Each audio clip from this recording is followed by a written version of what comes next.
Pada kesempatan ini saya mau bercerita kaitannya dengan pilkada ya. Pilkada sudah selesai, proses sudah baik, masyarakat sudah menentukan pilihannya. Untuk pemenang sudah ditentukan oleh Allah Subhanahu wa Ta'ala. Kita semua dari Nasdem tentunya yang pertama mengucapkan selamat kepada beliau yang dipilih oleh rakyat. Mudah-mudahan nanti beliau bisa mengemban amanah ini dengan baik, itu yang pertama. Yang kedua, Nasdem belum beruntung jagonya atau calonnya kemarin. Hal ini kami tentunya untuk menyikapi dan menata diri, untuk introspeksi agar Partai Nasdem ini tetap besar, dicintai oleh masyarakat Gunung Kidul. Ini karena proses pilkada ini jauh berbeda dengan namanya pileg dan tujuan lainnya. Pilkada ini memang sangat-sangat khusus yang ada di Kabupaten Gunung Kidul ini, sehingga kami dalam rangka menyikapi ini, kami menyusun strategi konsolidasi yang saya namakan adalah jalin silaturahim kepada kawan-kawan kita, kader-kader kita yang ada di bawah.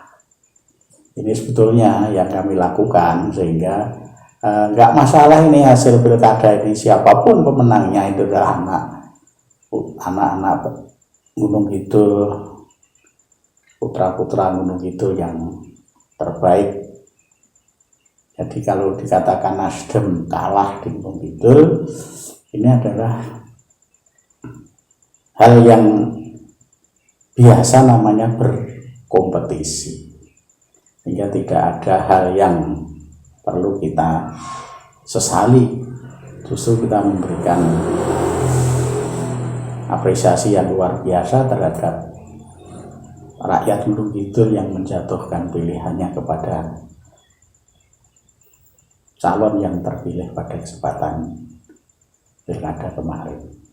Secara demikian, langkah-langkah kami yang untuk membesarkan, mempertahankan apa yang disebut tadi 9 kursi di Gunung Kidul, ini memang pekerjaan yang tidak mudah, namun kami yakin, seyakin-yakinnya bahasanya kami bisa memperbesar Partai Nasdem yang akan datang.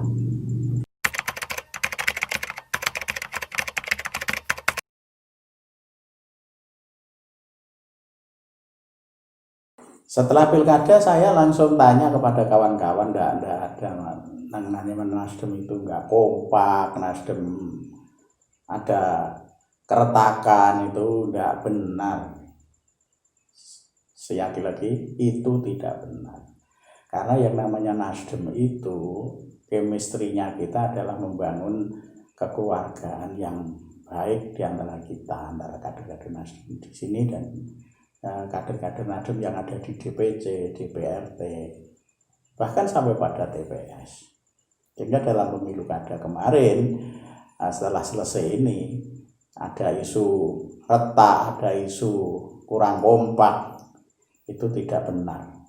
Saya sebagai pimpinan Partai Nasdem di Kabupaten Gunung Kidul sudah bertanya ke sana kemari, membina ke sana kemari, ketemu kader di sana kemari, 18 DPC. Itu selalu kompak-kompak saja dan senang-senang saja dalam rangka mempersatukan Nasdem di Kabupaten Gunung Kidul, yang memang hingga sekarang ini Partai Nasdem Gunung Kidul gerakannya mulai dari DPD, DPC, DPRT, ini masih terjalin komunikasi kerja yang akrab, yang baik, dan tidak ada istilah kata kurang kompak, tidak kompak atau retak. Saya jamin itu tidak ada.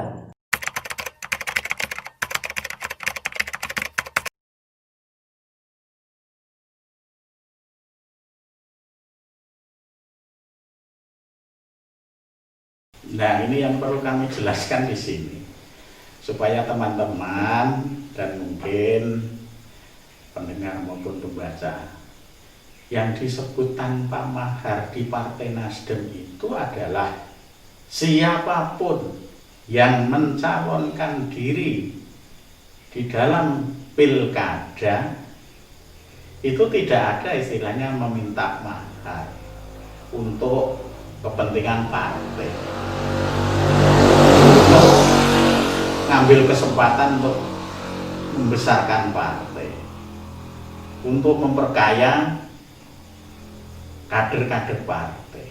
Itu yang disebut tidak memakai mahar. Tapi untuk memenangkan calon itu sendiri, harapannya Partai Nasdem itu untuk memenangkan dirinya menjadi pemenang dalam pilkada, itu biar dia itu tidak memikirkan beban-beban untuk urusan kepartaian, bisa biar fokus dalam memenangkan dirinya sendiri, si calon yang dicalonkan lewat Nasdem itu sebetulnya yang disebut Nasdem tanpa mahar.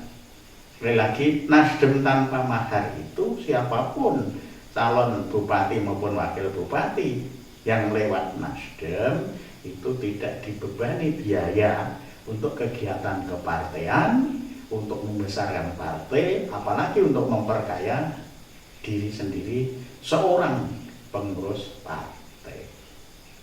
Tapi kalau kita melihat, perlu juga kita melihat ADART partai kita. Dalam rangka membesarkan Partai Nasdem itu ada sumber dana 4 yang dilegalkan dalam ADART. Satu adalah panel partai, artinya pendiri Partai Nasdem, tokoh-tokoh kita yang ada di DPP. Ini mesti berperan betul dan berperan besar dalam membesarkan Partai Nasdem. Yang kedua, dari iuran anggota Partai Nasdem seluruh Indonesia ini. Yang ketiga, dari sumbangan pemerintah atau bantuan pemerintah.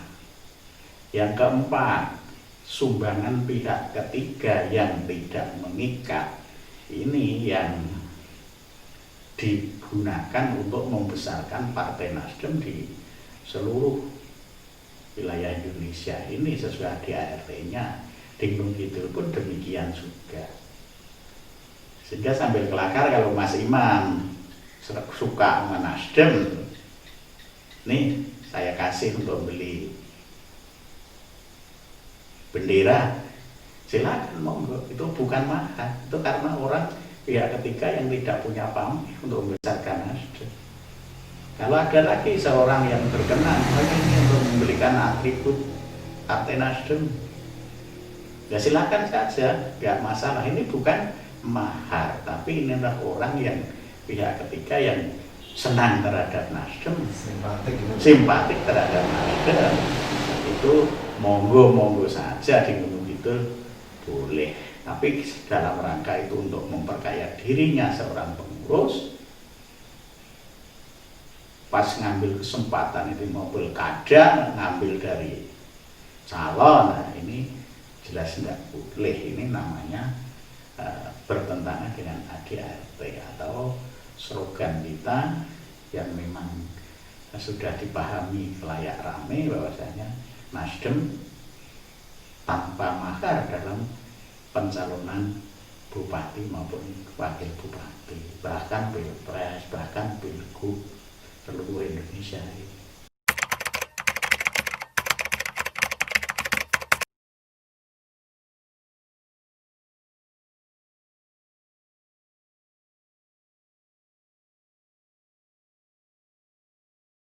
Ya, perbedaannya ini sangat jelas sekali ya.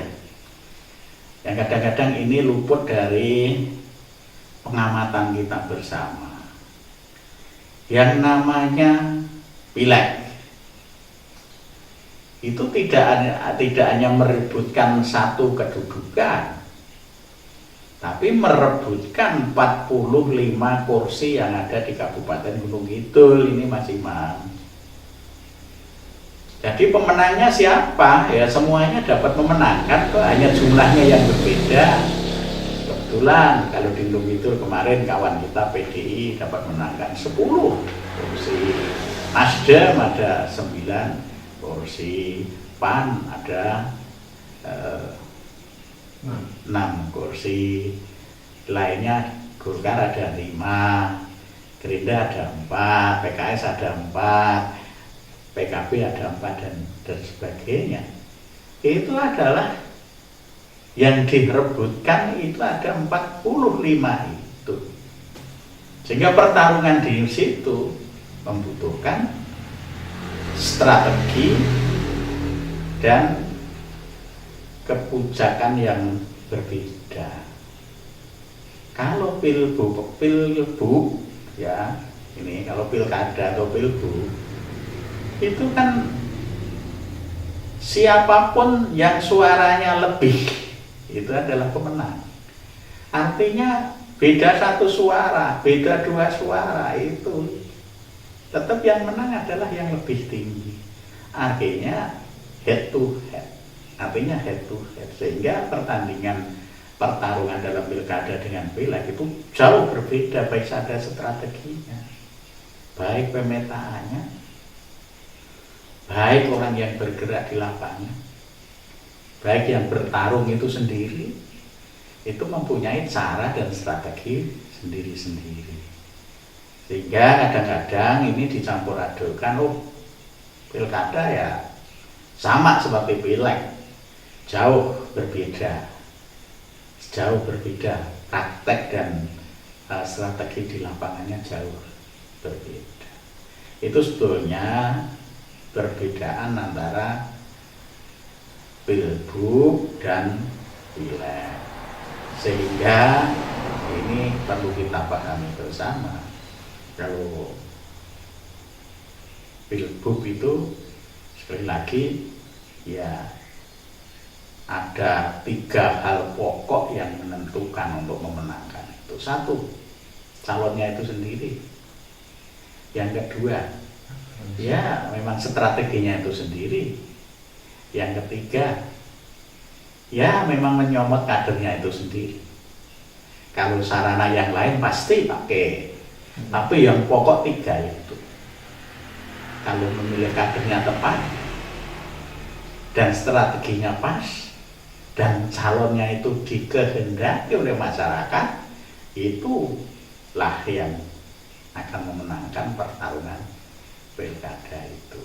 Partai pengusung itu pendukung, pendukungnya ada, mungkin biayanya itu juga pendukungnya, partai pengusung juga pendukungnya dan sebagainya. Ya, kalau partai mendukung banyak menang, pengalaman di Gunung Kidul nggak seperti itu, ya lah. Pengalaman di Gunung Kidul nggak seperti itu, baru saja terjadi ya nggak seperti itu, sehingga partai pengusung itu tidak menjamin itu seseorang calon bupati menjadi pemenang. 3 hal itu tadi yang saya sebutkan adalah kunci utama dalam rangka memenangkan pilkada dimanapun. Saya rasa masih dimanapun, khususnya di Pulau Jawa, itu yang sering kita dengar seperti itu. Tapi kalau di Gunung Kidul ya 3 hal itu, khususnya di Gunung Kidul tidak bisa diubah-ubah itu. Kalau 3 hal itu dipenuhi dan saranya mengikuti, yang keempat adalah saranya itu mengikuti, itulah yang akan terpilih menjadi pemimpin di salah satu wilayah, wabil khusus di Gunung Kidul. Pileg itu, kalau pileg itu yang jelas ada 4 pendukung utama. Bedanya di situ, 1 yang membedakan. Yang 1 memang adalah partainya sangat terpengaruh. Pertama ya, partai itu sangat berpengaruh dalam pileg. Terus yang kedua, strateginya. Yang ketiga, orangnya atau manusianya atau orangnya. Terus yang lain ya tentunya pendukung-pendukungnya itu mengikuti.